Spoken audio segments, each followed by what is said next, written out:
일단은 저희 지적도 방해 드론에 대해서 간략하게 어떤 건지 설명드리고 시작할 수 있도록 하겠습니다.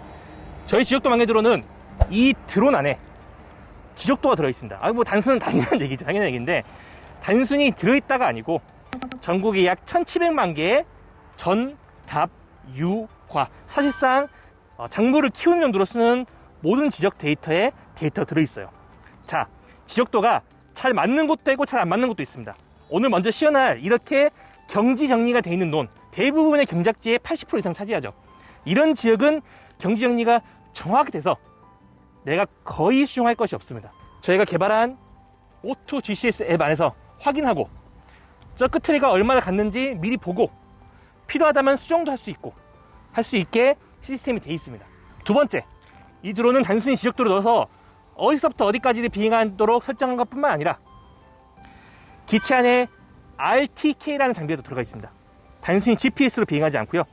RTK는 측량에 사용되는 이제 장비들인데, 현재 기체의 위치를 약 5cm 이내의 정확도로 위치시켜줍니다. 따라서 여러 번 비행해도 항시 똑같이 비행해요. 왜 이런 RTK가 들어가냐 하면은, 일반적인 GPS가 들어간 분들은 오차라는 게 있어서 비행할 때마다 약 2m의 오차가 납니다. 그러니까 한번 똑바로 비행했다고 손치더라도 이 반경 2m 안쪽으로 들어가든지 바깥으로 비행하든지 왔다 갔다 해버리기 때문에 비행할 때 한 번 남을 박을 수도 있고 한 번 안 박을 수도 있고, 이렇게 부정확한 것을 아무리 어떻게 비행하는지 안다고 하더라도 스스로가 내가 어딘지 모른다면 정확히 비행할 수가 없습니다. 자동 방지라는 것은 다른 드론도 돼요. 저렴한 700만원짜리 드론도 됩니다.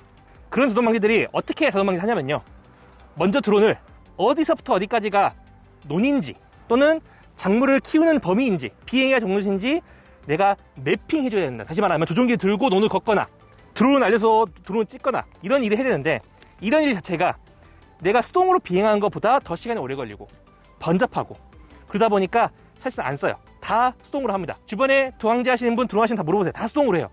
다 수동으로 왜 하냐? 자동으로 비행하는 것보다 수동이 편하니까. 물론 몇몇 자기 논을 계속 방지하시는 분들은 자동 방지 쓰기도 해요. 그런 분들은 일일이 논을 거쳐서 매핑한 다음에 쓰죠. 근데 그런 분들도 문제가 있습니다. RTK가 안 들어간 GPS가 들어간 드론들은 비행할 때 오차가 나서 정확히 또 비행할 수가 없거든요. 그런 문제들이 있어서 우리 드론은 어디서 어디까지 비행할 것인지 지정이 되어 있고, 또 현재 드론 위치가 어딘지 정확히 알기 때문에 내가 이 앱에서 어디를 방지할지 딱 클릭해 보면은 기체가 어떻게 비행할 것인지, 어디로 비행할 것인지를 미리 알고 사용자가 자동 방지를 아무런 선행 작업이 없이 그냥 할 수 있다. 이런 점에서 가장 좋다고 볼 수 있습니다. 제가 여기 저희 태블릿 앱을 하나 보여드릴 거예요. 자, 보십시오. 현재 드론이 있는 지역이 이 빨간색 화살표입니다. 우리가 예를 들어서 이 앞에 있는 요 논을 한번 해볼 거예요. 요거. 그러면 현재 드론이 있는 위치의 왼쪽이니까 이거겠죠. 선택을 했습니다. 제가 따로 매핑한 거 아니고요. 들어있는 겁니다. 463평짜리 논이 선택이 됐어요. 지적을 보시면은 도로로부터 안쪽, 그러니까 딱 여기서 지적이 시작합니다. 그리고 기본값으로 우리 드론은 그거보다 2.5m 안쪽에서 드론이 비행하기 때문에 절대 이 선 안으로 기체가 넘어오지 않아요. 이 반대도 마찬가지입니다. 이 반대로 볼게요. 이 선이 이렇게 돼 있습니다. 저기 저 각도 그대로. 이대로 비행한다면은 기체가 절대 저 넝쿨 위에서 넘어가서 저 뒤에 있는 나무에 박지 않겠죠. 제가 말을 많이 하면은 어차피 지루하니까 먼저 날려보고, 그런 다음에 추가로 궁금하신 것들, 뭐 물량은 어떻게 조절하냐, 뭐 이런 내용들이 또 있을 거예요. 그런 내용들에서 설명드릴 수 있도록 하겠습니다. 드론 2류 갈 건데 2류 가면 먼지가 많이 날릴 겁니다.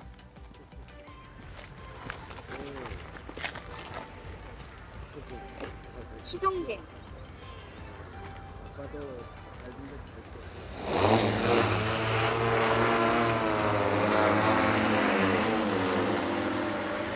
사용은 단순히 내가 방지하고 싶은 논에 이렇게 위치시킵니다. 그런 다음에 해야 되는 것은 내가 방지하고 싶은 높이를 맞추는 거죠. 지금 높이가 여기 센서상에 2.8m 정도로 나오고 있습니다.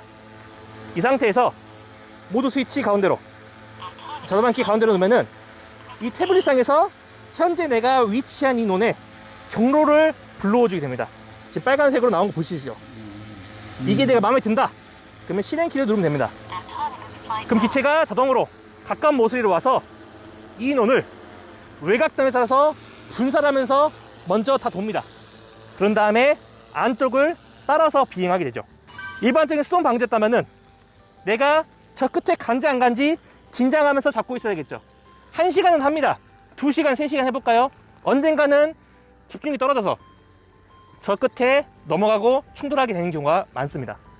이제 멈췄습니다. 저 드론은 대각선 왼쪽으로 삥 돌아서 지역의 경계선에 따라서 정확히 비행합니다. 여기서 봤을 땐 넘어간 것 같고 또는 안 넘어간 것 같아 보이지만은 정확하게 여기 오는 거 보시면은 이 기체가 얼마나 정확하게 비행하는지 볼 수가 있습니다.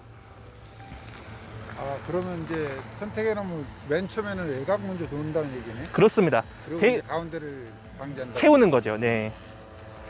대부분의 드론 사용자분들께서 가장 불만을 갖는 것 중에 하나가 방재단 또는 내가 넣어놓은 치드라고 하더라도 정확하게 끝까지 안 뿌려준다 라는 불만이 되게 많아요.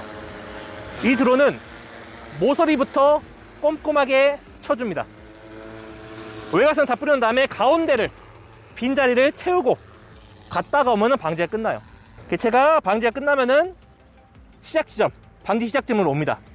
물론 그 전에 취소할 수도 있지만 그것까지 보여드릴 수 있도록 하겠습니다. 이렇게 비행하는 과정에서 문사만 키면은 그냥 방제인 거예요. 별거 없습니다.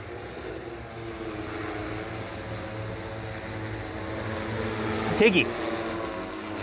그러면 태블릿에는 자동 방지가 끝났다고 나옵니다. 방지가 종료되었습니다. 이제 할 것은 여기 뒤에 있는 요놈을 할 겁니다. 지도를 볼게요. 요것도 마찬가지로 지역이 거의 일정합니다. 다만 이쪽, 그러니까 이쪽이죠. 이쪽은 논 두 개 비해서 살짝 넘어간 것 같기도 하고 아닌 것 같기도 하고 그러네요. 요거는 크게 문제는 없을 것 같아요. 요것도 마찬가지로 단순히 드론을 집어넣어가지고 자동방지 요놈을 내려보겠습니다.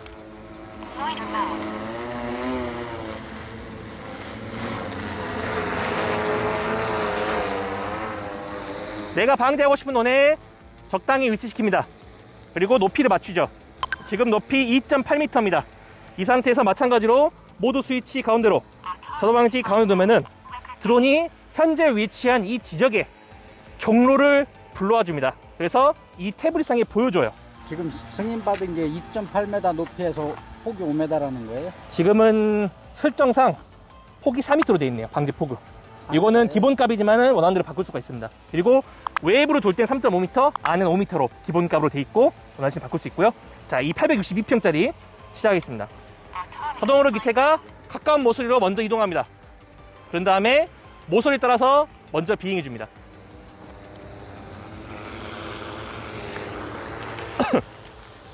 그리고 저 끝을 따라서 삥 돌아서 방지를 해주죠.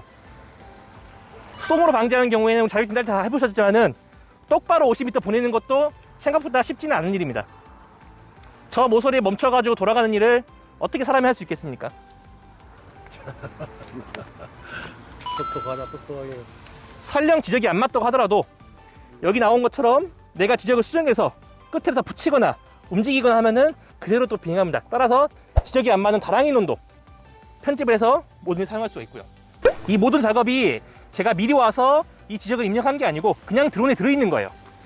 내가 필요하면은 내가 현장에 가서 좀 수정할 수도 있고 집에서 미리 내가 내일 가서 방지할 논들을 가편집해 놓을 수도 있겠죠. 내가 눌러보면 어떻게 비행하지 다 아니까. 외곽선 다 돌면은 가운데를 비행합니다. 갔다 오면은 제가 취소하고 이 옆에 걸 해볼 거예요. 어차피 비행한 건 뻔하니까. 끝난 지적도 끝난 논에도 그대로 데이터가 남아있어요? 그럼요. 그리고 내가 수정을 했다. 저장을 하면은 이 드론은 평생 바뀐 대로 비행합니다. 저장한 거를 저장해 주는 거예요.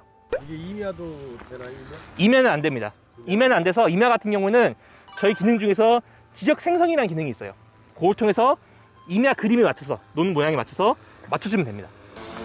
또 하나 더, 내가 기체가 방지할 것이 바로 앞에 있을 필요도 없습니다.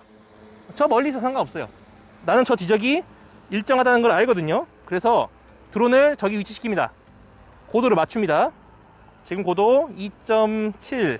여기서 모두 스위치 가운데로 자동키 가운데로 하고 마찬가지로 방지를 하면 됩니다. 내가 굳이 거기까지 안 가도 내가 보지 않더라도 기체는 비행해주기 때문에 나는 그 사이에 해야 할 일은 뭐냐? 배터리를 갈고 물을 교체하고 더 한 명의 조수 필요 없이 혼자서 모든 일을 할 수 있는 거죠. 자동 방제가 실제로 된다면 가장 좋은 거, 혼자서 할 수 있다는 겁니다. 네. 이렇게 비행한 사이에 난 조종기를 내려놓고 이제 물을 타는 거죠. 그래서 새벽에 시야가 안 좋을 때도, 그럴 때도 다 이 기체는 어떻게 비행할지 내가 지도에서 미리 볼 수가 있기 때문에 그대로 이제 비행해 주는 것이죠. 이런 관련해서 지적을 편집하는 내용들은 저희 오토홀 유튜브에 검색에 들어오시면은 제가 영상 올린 것들 많이 있어요.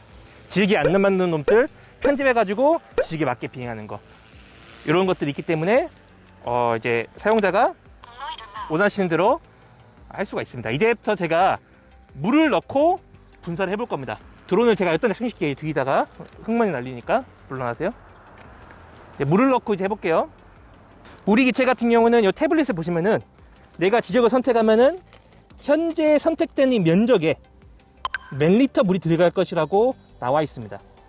현재 분사량은 제가 15% 되는데 이건 좀 많은 거고요. 일반적으로 방사할 때는 한 8에서 7 정도로 할 건데 이 정도로 하면은 약, 우리가 지금 이거 큰 거 뿌릴게요. 작은 거 감지된다니까. 요게 860평을 약 5리터가 필요하다 나오네요. 요걸 더 줄이고 늘릴 수도 있지만 하여튼 지금 분사 세팅으로는 요 정도 물이 필요하다는 겁니다. 그래서 제가 물을 대략 한 6리터 정도 넣고 뿌리고, 다 뿌리고 나서 일단 좀 적게 넣어가지고 물을 많이 뿌리게 할게요. 제가 그런 다음에 물을 중간에 떨어지게 해볼게요. 그래서 물이 떨어졌을 때 어떻게 작동하는지 보여드릴 수 있도록 하겠습니다. 제가 분사를 8이 아니고 한 12 이 정도로 하면은, 다시 클릭하면은 7.3리터 늘었죠. 제가 물을 한 5리터 정도 넣으면은 비행하다가 중간에 약이 떨어질 겁니다. 그러면은 기체를 어떻게 다시 마지막 지점에 복귀해서 할 건지, 이런 내용들, 물이 떨어지면 기체가 어떻게 작동하는지 보여드리겠습니다. 자, 이제 태블릿을 잠깐 보시겠습니다. 우리 태블릿은 분사랑 관련된 여러 편상들이 들어있습니다. 왼쪽에 보시면은 볼티지가 나와 있습니다. 이 볼티지는 내가 숫자를 일일이 안 보더라도 멀리서 봐도 빼따라 떨어지면 떨어졌다 이런 것들을 쉽게 볼 수 있도록 저희 앱이 디자인되어 있고요. 이 앱은 제가 개발한 겁니다. 그리고 오른쪽에는 약재 바가 있습니다. 요거는 물을 분사할 때 요 바가 떨어짐으로써 대략적으로 물통 안에 물이 얼마 남았는지를 조종기에서 볼 수가 있게 되어 있습니다. 제가 예를 들어서 땅에서 연습 분사를 한번 해볼게요. 그런 다음에 요 바가 떨어지는 걸 잠깐 보시기 바랍니다. 요 하얀색 생기기 시작했죠, 위쪽에. 물이 얼마나 달아지고 있는지 표시해 주는 겁니다. 다만 우리 드론은 물이 얼마나 드론에서 나갔는지 유량기가 있는데 얼마 넣는지는 얘가 몰라요. 그래서 제가 현재 물을 10리터 다 채운 게 아니기 때문에 참고를 위해서 꾹 눌러가지고 물량을 한 5리터 넣었다라고 체크를 해줄 겁니다. 5리터로 시작하죠. 하지만 여기 있는 체크랑 관계없이 드론 안에는 별도의 물이 떨어지면서 인식한 센서가 또 있습니다. 그래서 요거는 그냥 참고용일 뿐이고, 실제 물이 있냐 없냐를 감지하는 센서는 드론 안에 따로 들어있다. 드론 사실 때 알아보실 것 중에서 종종 당연히 있을 것 같은 이런 잔량 감지 시스템도 없는 드론이 정말 많아요. 이게 있냐 없냐에 따라서 펌프 에어가 차고 물도 없는데 괜히 왔다 갔다 하고 이런 거를 갈라주는 굉장히 차이가 좀 많이 있습니다. 자, 다시 할 것은 내가 드론을 띄워서 여기를 할 건데 이번엔 좀 다르게 해볼게요. 아까 비행해보니까 이 오른쪽 논쪽으로 좀 붙어서 비행한 것처럼 보였어요. 이번에는 제가 논쪽에서 한 1m 정도 안쪽으로 들여서 할 겁니다. 어떻게 하느냐? 꾹 누릅니다. 편집에 들어갑니다. 먼저 할 수 있는 것은 이쪽에 가보시면은 선택을 요 선, 이 녹색으로 된 거 볼 수 있어요. 이거 줄이기 버튼이 있습니다. 이쪽에 줄이기 버튼 한 번, 두 번 누르면 기존보다 1m를 더 안쪽으로 들어서 비행하게 됩니다. 저장하면 이때는 아까보다 약 1m 정도 안쪽으로 들어서 비행할 거예요. 아까랑 얼마 다른지도 가까이서 보시면 좋을 것 같습니다. 그럼 전체값이 다 바뀌는 거? 아니요, 전체 값이 아니고 이쪽 면만 붙어서 비행하고 나머지는 똑같. 어떤 모양이든지 다 그려서 만들어낼 수가 있어요. 자, 이륙해서 해보겠습니다. 이륙.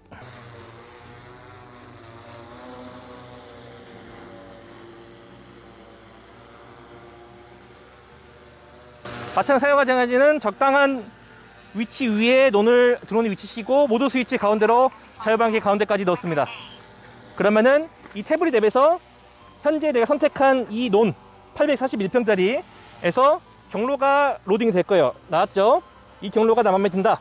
실행하겠습니다. 가까운 모습으로 기체가 이동할 겁니다. 이때 분사를 켜줍니다. 아까랑 비교해서 좀 더 안쪽 1m로 들어와서 기체가 비행하는 것을 볼 수가 있습니다. 기체가 이렇게 분사하면서 비행하고 있고요. 약재바 떨어지고 있습니다. 비행하다가 약이 떨어질 거예요. 그러면은 기체가 어떻게 작동하는지도 잠시 후에 보여드리겠습니다. 자동으로 기체가 멈추면 물이 안 나오고 속도가 빠르냐 느리냐에 따라서 자동으로 분사량을 제어해 줍니다. 항상 이동한다고 그냥 똑같은 분사량만 나오면은 어느 곳은 많이 나오고 어느 곳은 적게 나올 거잖아요. 우리 드론은 자동으로 비행 속도에 맞춰서 빠를 때는 많이 나오고 적을 때는 적게 나오고 그 기준값 안에서 늘었다 줄었다를 해주게 됩니다. 우리가 방제를 하다 보면은 방제를 잘하냐 못하냐를 가르는 건 가장 큰 것은 얼마나 일정한 속도로 똑바로 삐뚤피름 없이 비행하냐입니다. 아무리 드론이 잘 뿌려진다고 하더라도 내가 삐뚤삐뚤 비행하면은 어떤 것은 약간 묻고 어떤 건 중복되고 그러면은 방제 효과가 떨어지게 되는 것이죠. 이런 단순한 일은 사람보다 드론도 잘합니다. 그동안 드론에 맡기지 않은 이유, 드론한테 시키는 게 귀찮았던 거예요. 어디서 어디까지 비행하라 시키는 게 귀찮은 거죠. 용량이 떨어졌습니다. 그럼 이렇게 기체에 녹색불, 노란불이 들어오고요. 기체가 살짝 뜰니다. 그럼 태블릿에서는 시작 위치로 돌아올 거냐? 라고 뜹니다. 누르면은 기체가 자동으로 마지막 방제 시작이다 시작점 도착합니다. 이륙한 대로 온다. 이륙한 데가 아니고 여기로. 여기서 사용자는 착륙을 해서 다시 물을 채우고 방제를 이어나가 보겠습니다. 근데 그걸 하나 더 업그레이드 해야 되겠다. 어떻게 해요? 여기까지 오는 거? 이륙장까지 오는 걸로. 이게 교육원 같은 데는 상관이 없는데 현장에 가보시면요. 전기줄 여기 없는데 거의 없습니다. 자동으로 돌아온다? 뭐 가능하죠. 근데 자동으로 들어오게 하려면은 사용자가 설정해야 되는 게 많습니다. 높이를 얼마나 해 들어올 것인지, 어느 걸 피해서 들어올 것인지. 저희는 가능하면 이 태블릿에서 어떤 조작을 하지 않기를 원해요. 애초에 방지 시작 자체도 태블릿은 필요도 없습니다. 그냥 넣고 하면 돼요. 태블릿 없어도 되는데 요거는 참고용일 뿐이죠. 내가 만약에 자동 착륙까지 지원한다면은 사용자는 어떻게 해서 어떻게 들어올 것이고 높이를 어떻게 할 건지 설정해줘야 됩니다. 이 착륙은 어려운 건 아니거든요. 하지만은 단순히 왔다 갔다 하는 건 어렵습니다. 현장마다 다 틀리니까 이제. 그래서 저희가 이 기능을 넣는 건 어려운 건 아닌데 일부러 고객한테 쓰지 말라 그래요.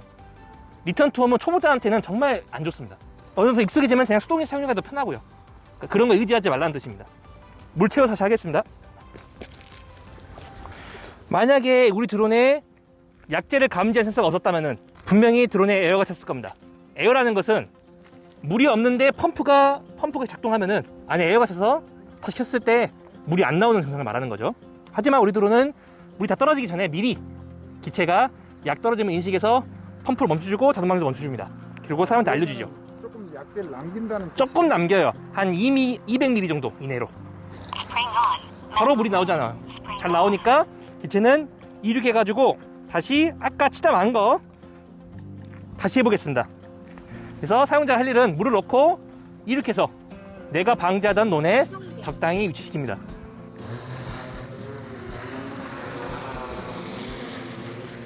적당히 위치시킨 다음에 여기서 절반키가 먼저 올라간 상태에서 모드를 가운데 놓으면은 드론이 마지막으로 방제를 하다 만 지점에 복귀해서 그 지점부터 다시 방제를 이어놔주게 됩니다. 그래서 어차피 대부분의 한국 논들은 뭐 1200평 뭐 이렇게 나눠진 경우가 많기 때문에 이 쉼터 한 통으로 방제 못할 통은 없지만 그래도 혹시라도 정말 넓은 데는 못할 수도 있죠. 그런 경우에는 이런 식으로 중간에 멈춰가지고 연속해서 방제를 이어나가 줄 수가 있겠습니다. 이거 계속 하면 지루하니까 제가 이거 말고 저 옆에 것도 한번 해볼게요. 저 비닐하우스 옆에 있는 것 같은 것도.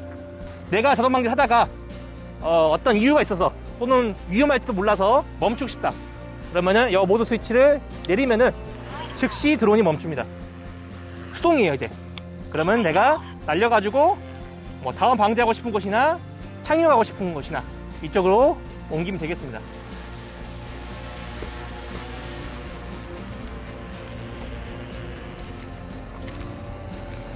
드론을 저 앞에 있는 논으로 이동시켜 볼게요. 네, 위치했고요. 높이 4.3, 3.4, 3.2. 네, 내가 현재 이 논에 들어가 있는지 아닌지는 지도로 보면은 알 수가 있고, 이 논 595평짜리 다시 해보겠습니다. 로딩합니다.